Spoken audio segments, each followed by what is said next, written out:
just a quick round of introduction and what is your expectation from this session, so that I can guide the session accordingly. Yeah, Sure. So we'll start with you. Okay. My name is Nandan. I have spent around 18 years in IT industry, and after that I decided to do something of my own.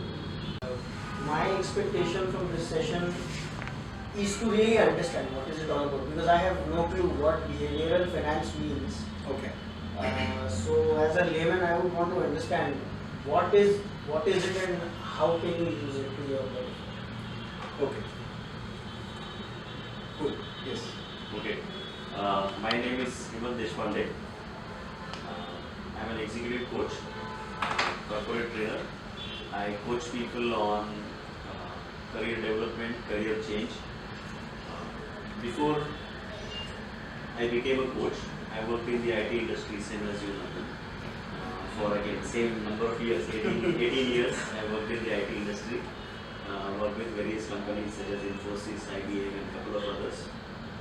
And yeah, a couple of years back, I started working in the people development field. Now I coach people on various things. And related to behavioral finance, so I know whatever little I know about finances thanks to Chintu.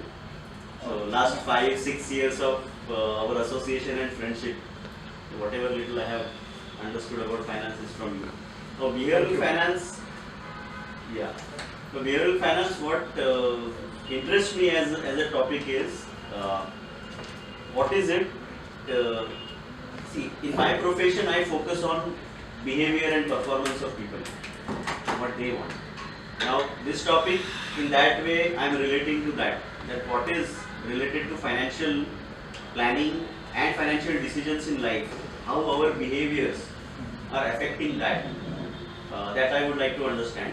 Yes. And of course, I expect that something that I can take away from the session and which I can use in my life. Absolutely. Not only in your life but also in your training programs. Yeah. Okay. Sure. Because life coaching, integral part of life coaching is financial matters. That's it. That's it. Yes. Myself is Nikan Tangre. I'm working partly in software and Ayurveda. So it's a combination. I'm also looking at what is finance and how it affects, how person's behavior affects on interaction with that. Mainly the decision making part. Yes. Cool. Yeah. I'm Janki Soman and I'm a certified financial planner because I have been to children's classes which helped me get through the exam. That was a few years ago. So I'm basically into financial planning as well as distribution of mutual fund funds. And why I was interested in this course was because I know that personal finance 80% is behavior and 20% is knowledge, behavioral science.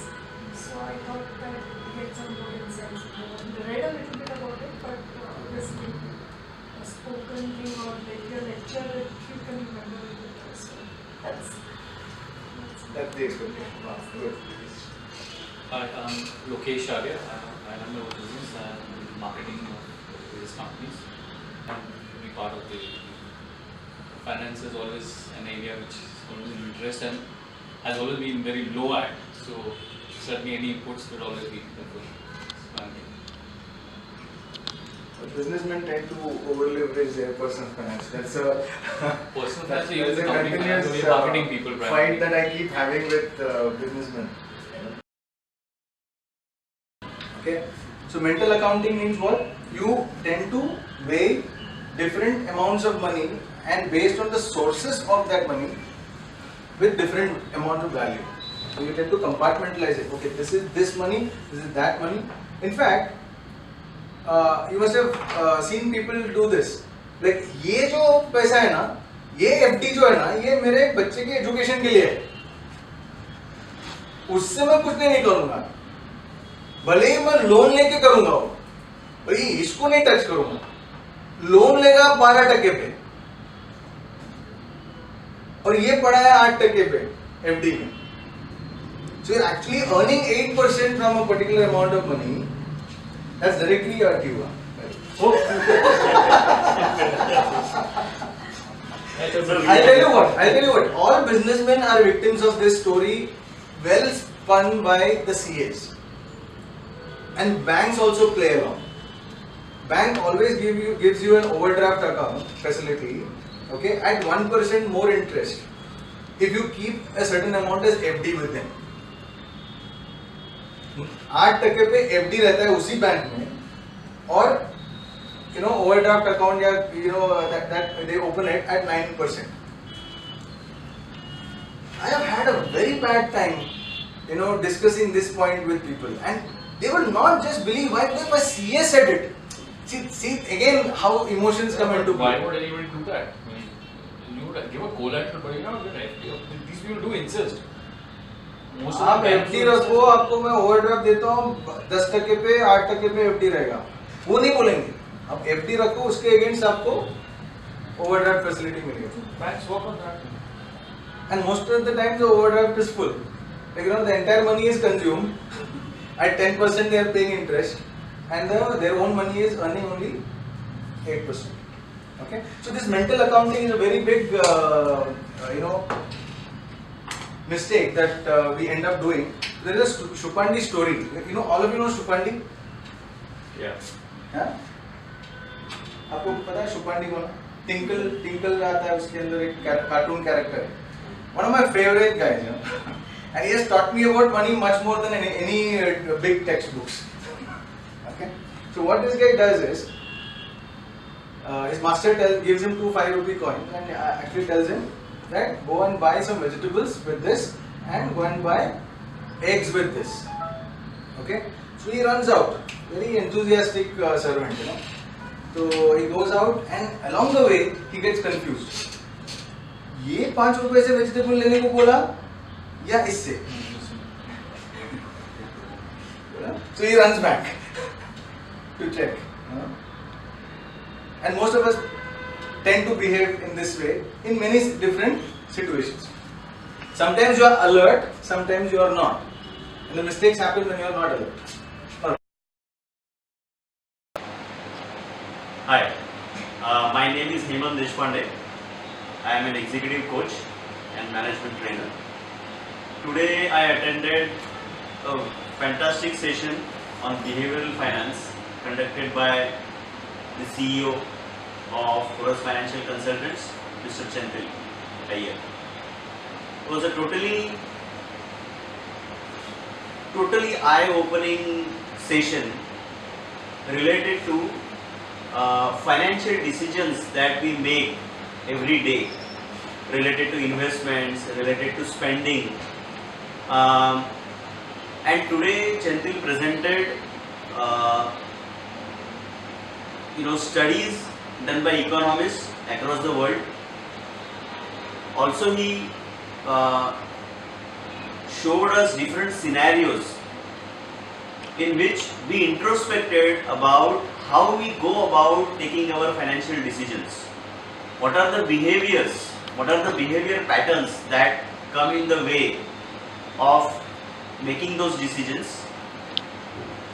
And very interestingly, we found out during the session that most of those decisions are actually taken not based on logic, not based on data, not based on facts, but mostly based on the behavior patterns, herd mentality, different type of behavioral patterns that may turn out to be wrong decisions in the long term.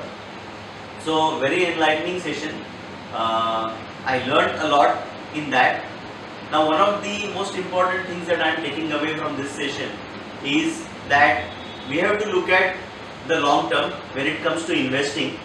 We have to look at diversified portfolio. We have to look at unbiased advice from somebody who is completely unattached to your money.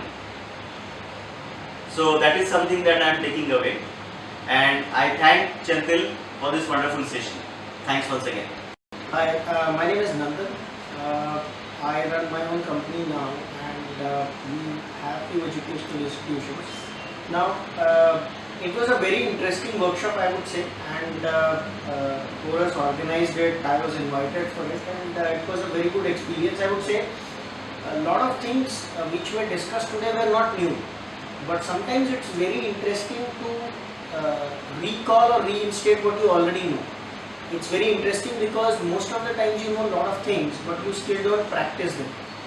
And during this workshop, I realized that a lot of these things that I'm aware of, I'm not executing actually. So it was very, very helpful for me, I would say. And Chenthil did an excellent job of anchoring the whole thing.